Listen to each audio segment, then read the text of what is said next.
नमस्कार, आप देख रहे हैं 4 PM बिहार और मैं हूं अभिषेक मिश्रा। भारतीय जनता पार्टी बहुत बड़ा कैंची उठाने जा रही है अपने सहयोगी दलों की सीटों पर चलाने के लिए।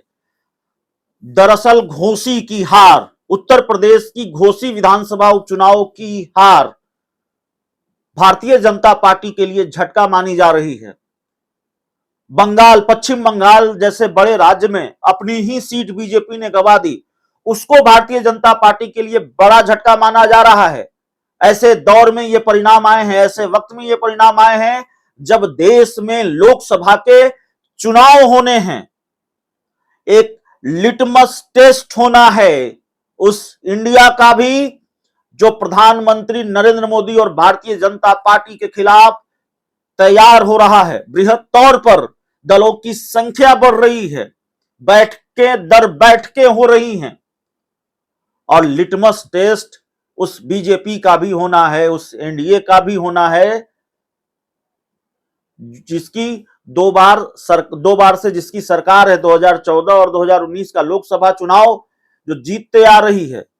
प्रधानमंत्री नरेंद्र मोदी प्रधानमंत्री बनते आ रहे हैं 2 बार से, और जीत की हैट्रिक लगा पाएंगे कि नहीं लगा पाएंगे यह भी बड़ा सवाल है। तो ये फाइनल की बात हो गई। सेमीफाइनल तो इंडिया गठबंधन ने जीत लिया है। अब बारी आती है उस कैंची की, उस कैंची पर बात करने की। ये कौन सी अजीब बात हम कर रहे हैं कि भारतीय जनता पार्टी कैंची चलाने जा रही है, सीटें कतरने जा रही हैं या पर कतरने जा रही है सहयोगी दलों की। देखिए, भारतीय जनता पार्टी के जो सहयोगी दल हैं, हम बिहार की बात करेंगे। बिहार में जीतन राम मांझी, पशुपति कुमार पारस, चिराग पासवान, उपेंद्र कुशवाहा बीजेपी के सहयोगी हैं।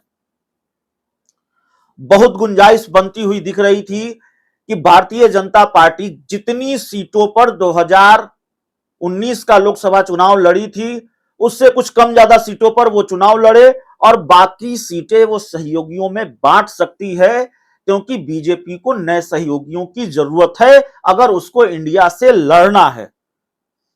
बीजेपी की अपनी जो पिच है, चाहे वो राष्ट्रवाद की पिच हो, चाहे वो दूसरा एजेंडा हो बीजेपी का, जिसके सहारे भारतीय जनता पार्टी राजनीति की फसल काटते रही है, जिससे राजनीतिक लाभ बीजेपी को होता रहा है चुनाव में, उस पिच पर भारतीय जनता पार्टी खेलेगी, उस एजेंडे पर वो काम करेगी, उन तिकड़मों के सहारे वो अपनी लड़ाई लड़ेगी।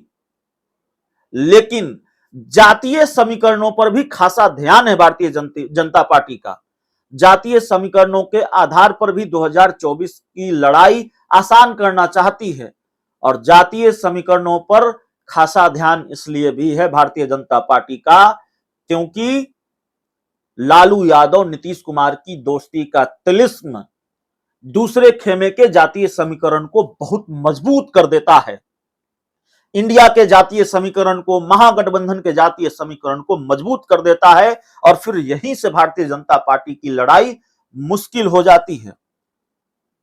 तो जहां भारतीय जनता पार्टी ने यह सोच रखा था कि थोड़ा दिल बड़ा करेंगे, अपना दिल खोलेंगे और जितनी सीटों पर 2019 में हम लड़े थे, यानी भारतीय जनता पार्टी लड़ी थी 17 सीटों पर, उससे थोड़ा आगे पीछे करके सहयोगियों में दिल खोलकर सीटें बांटेंगे।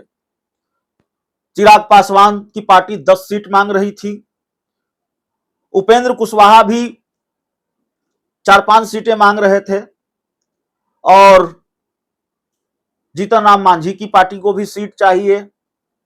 पशुपति पारस के पास 5 सांसद हैं, तो वो भी कम से कम 5 सीट मांग रहे हैं। कह रहे हैं कि सिटिंग गेटिंग होता है, उससे कम पर समझौता नहीं होगा। लेकिन भारतीय जनता पार्टी ने अपना गियर बदला है और बीजेपी अपने सहयोगियों के सीटों में कटौती करने जा रही है। बीजेपी का जातीय समीकरण भी घोसी में ध्वस्त हुआ है, और ओम प्रकाश राजभर जैसे सहयोगी, दारा सिंह चौहान, भारतीय जनता पार्टी की झोली में घोसी की सीट नहीं डाल सके हैं। अब आप कहेंगे कि घोसी का समीकरण, बिहार में लोकसभा चुनाव का समीकरण, घोसी की हार को लोकसभा चुनाव से जोड़ना क्या ठीक होगा? देखिए, जब हमने एक वीडियो में कल भी कहा था कि जब दूध से मुंह जल जाता है तो छाछ भी फूंककर लोग पीता है।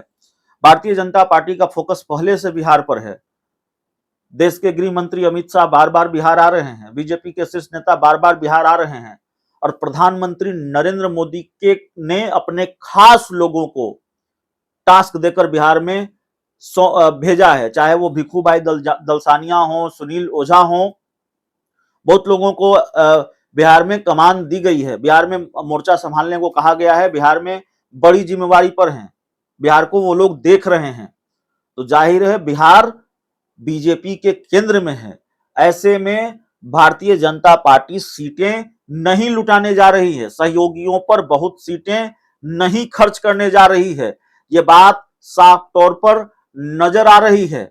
और उपचुनाव में घोसी की हार हो, पश्चिम बंगाल की धूपगुड़ी की हार हो या फिर झारखंड की डुमरी की हार हो, सिर्फ बीजेपी के लिए झटका नहीं है, झटका सहयोगी दलों के लिए भी है, भाजपा के सहयोगी दलों के लिए भी इसको झटका मानना चाहिए, क्योंकि उनकी सीटों में कटौती होने जा रही है। भारतीय जनता पार्टी ने अचानक अपना प्लान बदला है, ऐसी जानकारी निकलकर सामने आ रही है और भारतीय जनता पार्टी के सहयोगी दलों को यह अंदेशा है कि उनकी सीटें कम होंगी तो कितनी कम होंगी, सीटें तो कम होने जा रही हैं।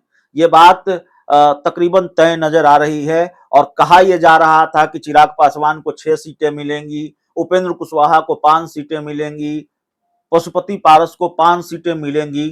तो ये जो पशुपति पारस सिटिंग गेटिंग वाली बात बोलते हैं, पता नहीं उनको 5 सीटें मिलेंगी नहीं मिलेंगी, लेकिन चिराग पासवान की पार्टी अगर 10 सीट मांग रही है, 3-4 मिले तो समझिए सम्मानजनक समझौता उसको समझना चाहिए।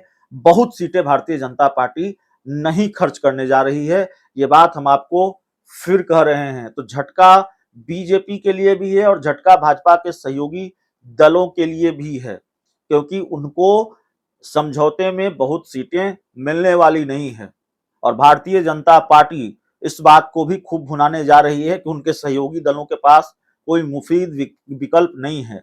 मौजूदा वक्त में कोई तीसरे मोर्चे की गुंजाइश बिहार में नहीं है। इंडिया है, एनडीए है।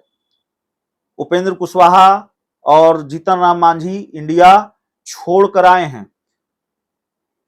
चिराग पासवान इंडिया के साथ इसलिए नहीं जा सकते क्योंकि वहां नीतीश कुमार हैं और चिराग पासवान कहते रहे हैं कि नीतीश कुमार के साथ कभी नहीं जाएंगे। तो अब तो कभी नहीं वाली बात बहुत लोग कहते रहे हैं, कभी नहीं बात वाली बात राजनीति में कितनी सही होती है आप भी जानते हैं, लेकिन फिलहाल ऐसा लगता नहीं है। तो चिराग पासवान हो, जीतन राम मांझी हो, उपेंद्र कुशवाहा हो, किसी के पास भी मुफीद विकल्प नहीं है। भारतीय जनता पार्टी इन तीनों दलों का आसरा है जो अपनी राजनीतिक ढलान पर हैं और बीजेपी भी इनकी इस मजबूरी को समझती है। तो जाहिर तौर पर सीटों पर कैंची चलेगी। बहुत बहुत धन्यवाद।